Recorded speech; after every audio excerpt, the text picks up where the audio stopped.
অন্যদিকে এসআইআর শুরু হতেই ভারত থেকে বাংলাদেশে ফেরার হিড়িক।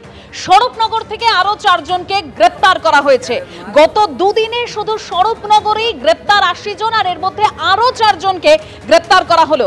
বাংলাদেশের সাতক্ষীরা যাওয়ার সময় হাকিমপুর চেকপোস্টে আটক করা হয়।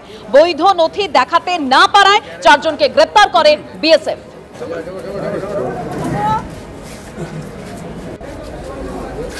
এর আগে একাধিক বাংলাদেশি গ্রেপ্তার হয়েছে, যেরকম খবর রয়েছে শুধুমাত্র স্বরূপনগরেই গত দুদিনে 80 জনকে গ্রেপ্তার করা হয়েছে। তার মধ্যে আরো 4 জনকে গ্রেপ্তার করা হলো এবং যে 4 জনকে গ্রেপ্তার করা হয়েছে তারা বৈধ নথি দেখাতে পারেনি বলেই বিএসএফ তাদের গ্রেপ্তার করেছে।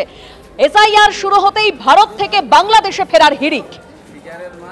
বাংলাদেশের সাতক্ষীরা যাওয়ার সময় হাকিমপুর চেকপোস্টে আটক করা হয়। একদিকে এসআইআর নিয়ে রাজনৈতিক তরজা একেবারে চরমে পৌঁছেছে। শাসক বিরোধী একে অপরকে আক্রমণ করছেন। তারই মধ্যে আমরা জানি বাড়ি বাড়ি গিয়ে আগামীকাল বিএলওরা তারা এনুমারেশন ফর্ম বিলি করবেন। আর এই এসআইআর এর প্রক্রিয়ার মধ্যেই কিন্তু এবার ভারত থেকে বাংলাদেশে ফেরার হিড়িক। স্বরূপনগর থেকে আরো 4 বাংলাদেশিকে গ্রেপ্তার করা হয়েছে।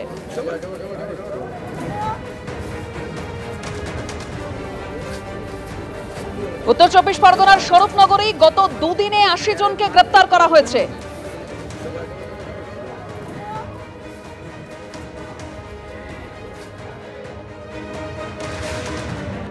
বিএলওদের হুমকি হুঁশিয়ারির মধ্যে এবার আক্রান্ত বিজেপির বিএলএ।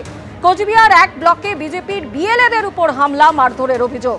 মারধরে আহত দলের কয়েকজন বিএলএ, দাবি বিজেপির। তৃণমূলের বিরুদ্ধে হামলার অভিযোগ তুলেছে বিজেপি, অস্বীকার শাসক দলের। কোচবিহার 1 ব্লক অফিসে বিএলএদের সঙ্গে বৈঠক কমিশনের। বৈঠকে ঢোকার আগেই বিজেপির বিএলএদের মারধরের অভিযোগ। বিডিওকে স্মারকলিপি দিল বিজেপি। আমাদের কার্যকর্তারা পৌঁছাবার পর তাদেরকে বেধড়ক লাঠিপেটা করা হয়। 2-3 জন সিরিয়াস ইনজোর এবং 7-8 জনকে বেধড়ক লাঠিপেটা করা হয়। তাদেরকে লাথি, কিল, চর, ঘুষির থেকে আরম্ভ করে শারীরিক নিগ্রহ সঙ্গে অকথ্য গালিগালাজ করে সেখান থেকে তাদেরকে ভাগিয়ে দেওয়া হয়। আজকে আমার প্রশ্ন হচ্ছে যে বিডিও সাহেবের ওখানে মিটিং ডাকার পরেও কেন পর্যাপ্ত পুলিশ ফোর্স সেখানে ছিল না?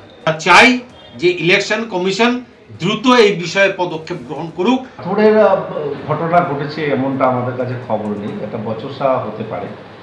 তবুও আমাদের দল তৃণমূল কংগ্রেসের এই বিষয়ে কেউ জড়িয়ে নয়। আর গোটা বিষয়টি বিডিও অফিস চত্বরে হয়েছে। নির্বাচন কমিশনের আহত কোনো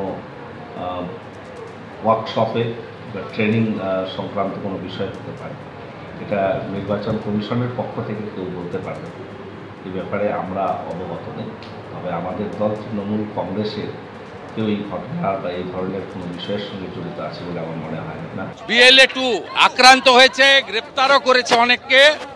আমরা 4:45-এ আগামীকাল বেলা 1টায় সিওর কাছে আমি শিশির বাজরিয়া, জগন্নাথ চ্যাটার্জি যাচ্ছি এবং আমরা আক্রান্ত যারা, ইলেকশন কমিশন যদি সিকিউরিটি না দিতে পারে তাদেরকে নিয়ে সিও অফিসের সামনে বসাবো এবং জলপাইগুড়ি সার্কিট বেঞ্চেও তাদের হাউস এবং পার্সোনাল সিকিউরিটি